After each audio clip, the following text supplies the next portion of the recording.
The photograph was taken on a Tuesday morning in late July, 1997. In it, a young woman stands at the edge of a meadow. She is wearing a faded red flannel shirt, sleeves rolled to the elbow, a small canvas day pack over one shoulder. Her hair, dark, straight, cut just below her jaw, is lifted slightly by a wind that wasn't there a moment before. She isn't looking at the camera. She's looking at something beyond the frame, something in the trees. Her expression isn't fear exactly.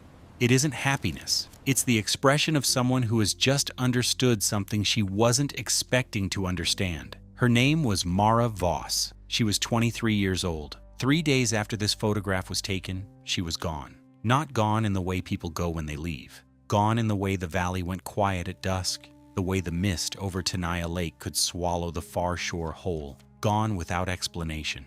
Gone without a body. Gone in the way Yosemite had taken others before her and would take others after. Quietly, completely, without apology. For 26 years, her family waited. The case file grew thin. The search teams went home. The newspapers moved on. Her mother kept a candle in the kitchen window every night for 11 years, until her eyesight failed. Her younger brother, who had been 17 the summer she disappeared, grew into a man with graying temples and 3 daughters of his own, none of whom he ever took camping. Then, in the spring of 2023, a park maintenance crew clearing debris from a rockfall above the Happy Isles Trail found something wedged in a narrow crevice between 2 granite slabs. It was wrapped in a Ziploc bag that had somehow, impossibly, held. Inside the bag, a small journal, cloth-covered forest green, water-damaged along the bottom third of its pages. The ink, black ballpoint, had survived. The handwriting was careful and clear and very much alive. On the inside cover, in neat block letters, Mara Voss, July 1997.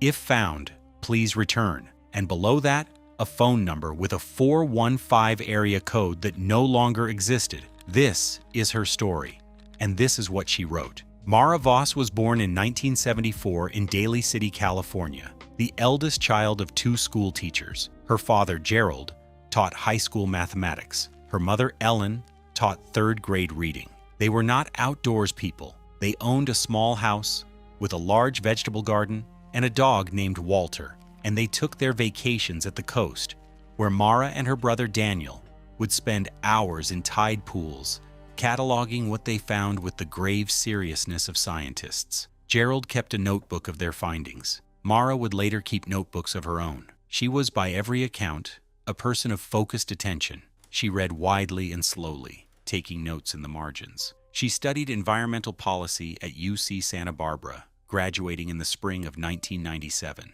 She had no particular plans for the fall. There was talk of a graduate program. There was talk of a conservation nonprofit in Marin County. There was an application for a research assistant position at a lab in Davis. Nothing was decided. She was, as she later wrote in the journal, in the in-between, the waiting room between one version of myself and whatever comes next. The plan for Yosemite had been modest. She and her college friend Diane Ferris were going to camp for a week in the valley, do a few day hikes, then drive up the coast together to visit Diane's aunt in Mendocino. They had done trips like this before. They were experienced, careful hikers. They carried good gear. They had filed a plan. They had told people where they were going. Diane Ferris would later describe the first 3 days as perfect. The weather had been warm but not punishing.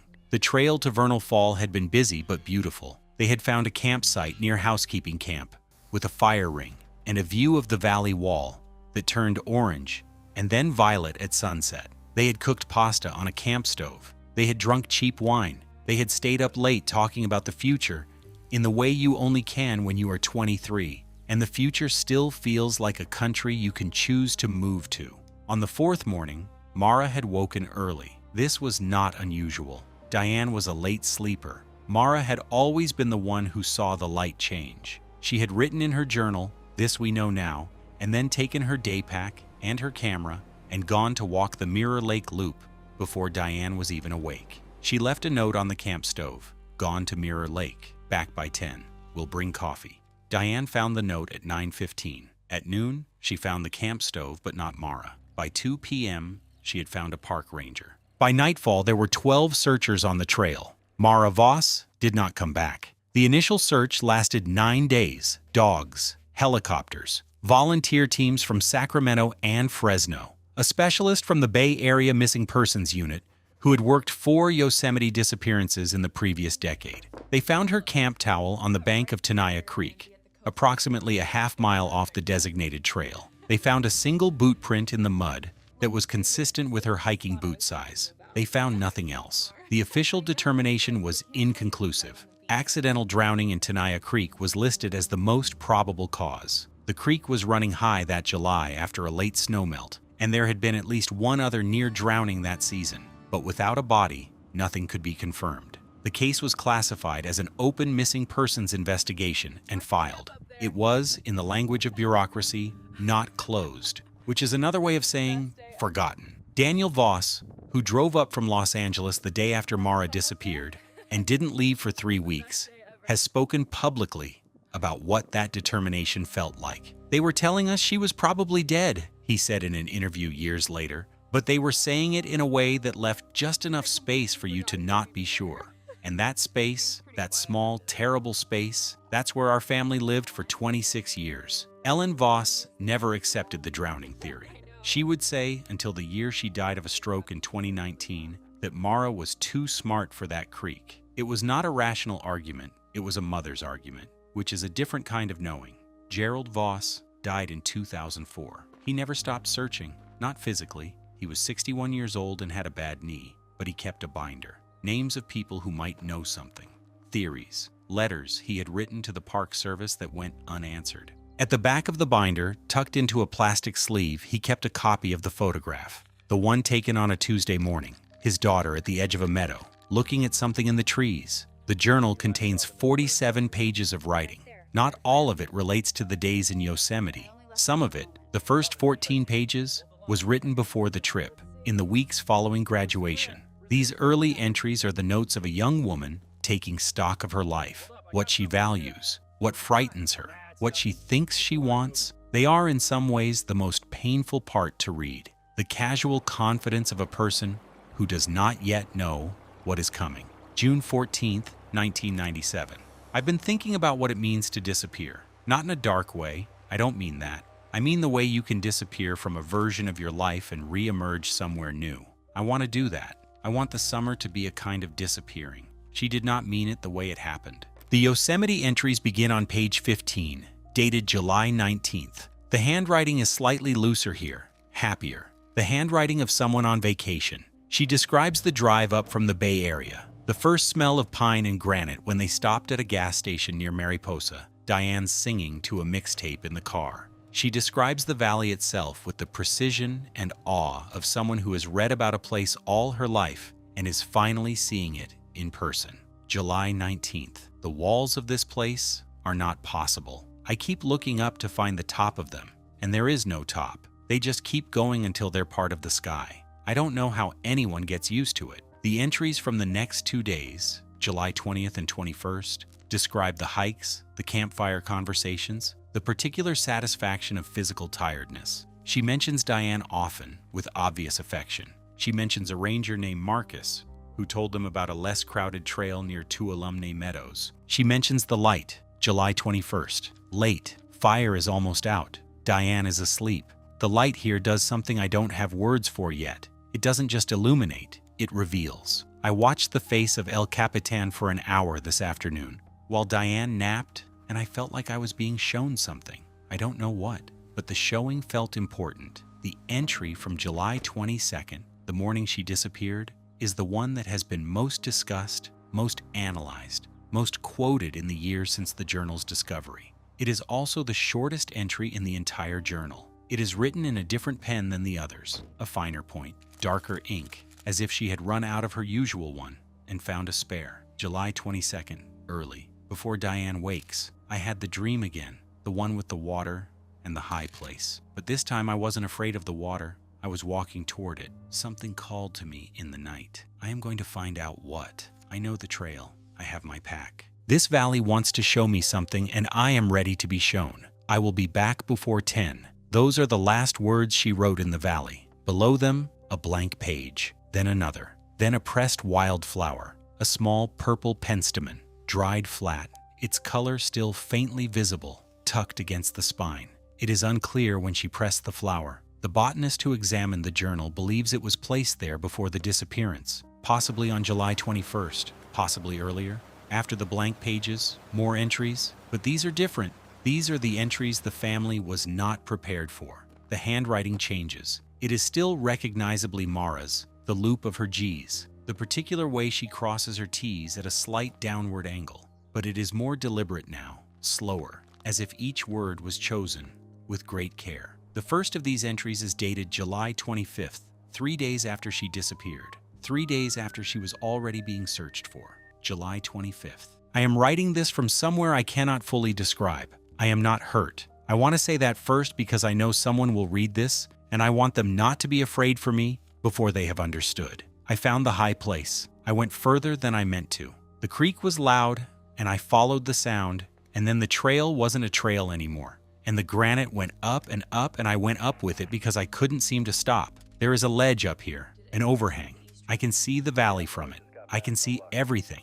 I think I fell. I don't remember falling exactly, but my ankle is not right, and there is something on my arm that wasn't there before. I have water. I have food for one more day. I am not afraid. That is the strangest part. I should be afraid, and I am not. This entry was followed by 6 more, written over what appears to be the next several days. The dates become inconsistent after July 26th. She notes this herself, writing, "At one point I have lost track of the days. The light tells me something, but not the date." The entries describe her physical situation with a clarity that is at once heartbreaking and remarkable. She had found shelter under the granite overhang.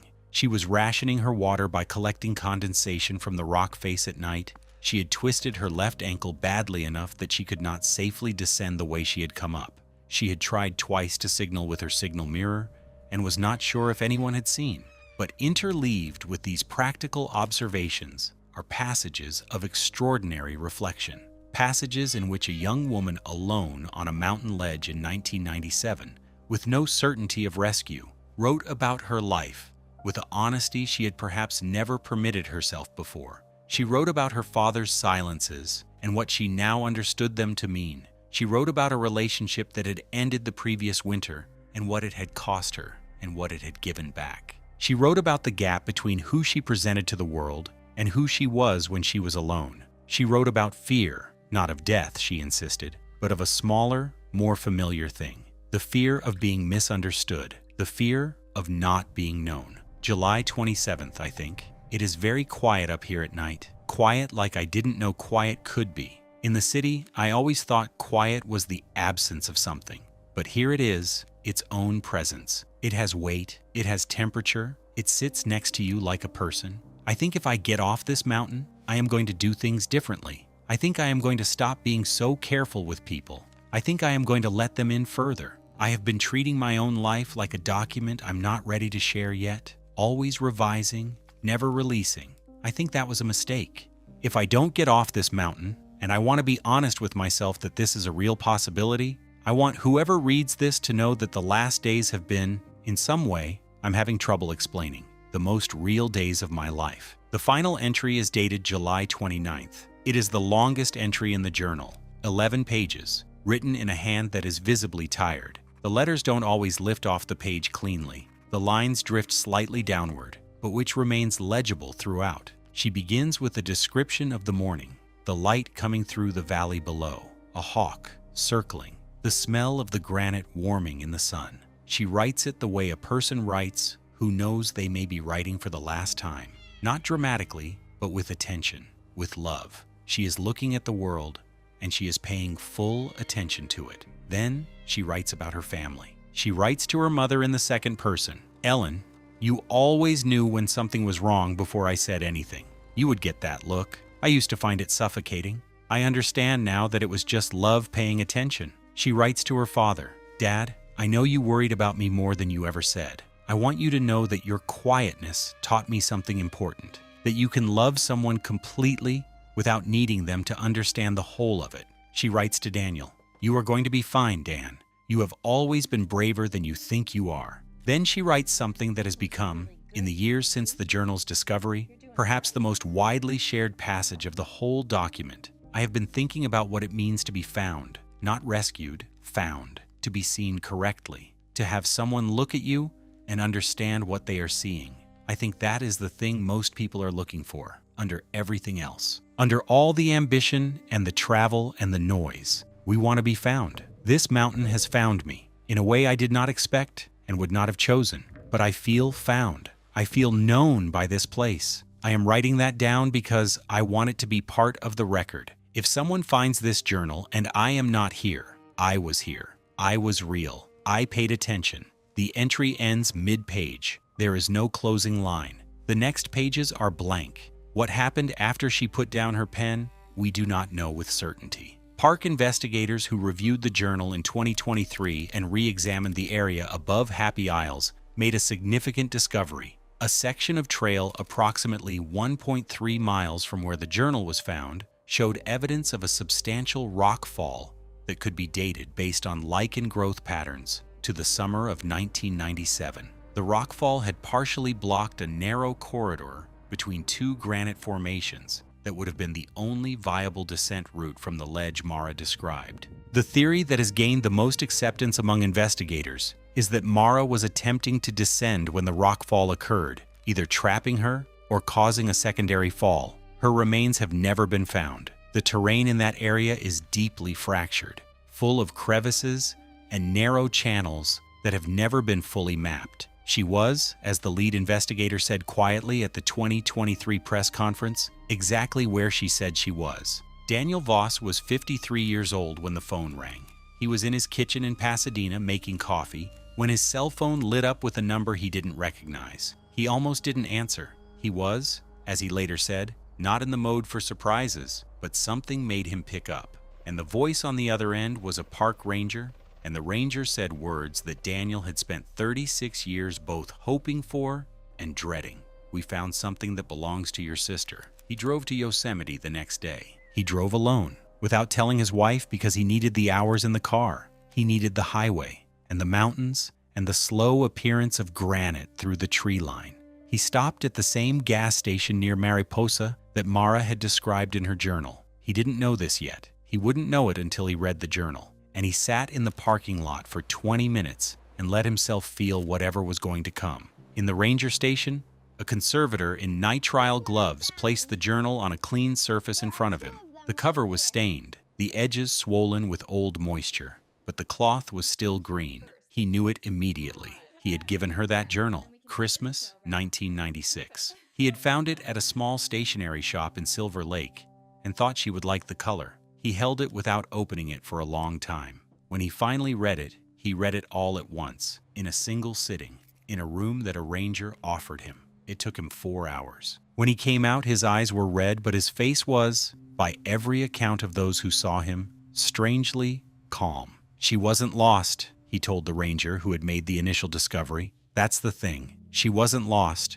She knew exactly where she was. The journal was professionally conserved, and its contents photographed and digitized by the Yosemite National Park Archives in partnership with the Voss family. In 2024, excerpts were published with Daniel's permission in a long-form piece in a national magazine. The response was extraordinary. Hundreds of thousands of readers, thousands of letters, an outpouring of recognition from people who had lost someone, and from people who had simply, in Mara's words, felt unfound. Diane Ferris, now in her early 50s and living in Portland, Oregon, read the journal on the day excerpts were published. She called Daniel that evening. The conversation lasted 3 hours.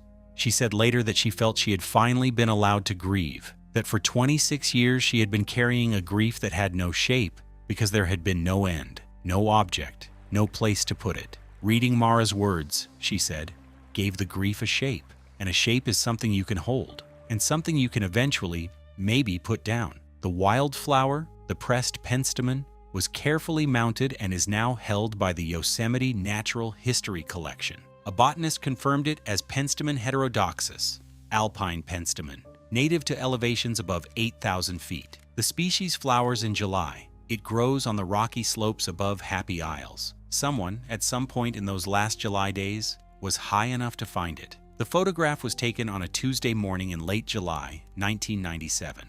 A young woman at the edge of a meadow, looking at something beyond the frame.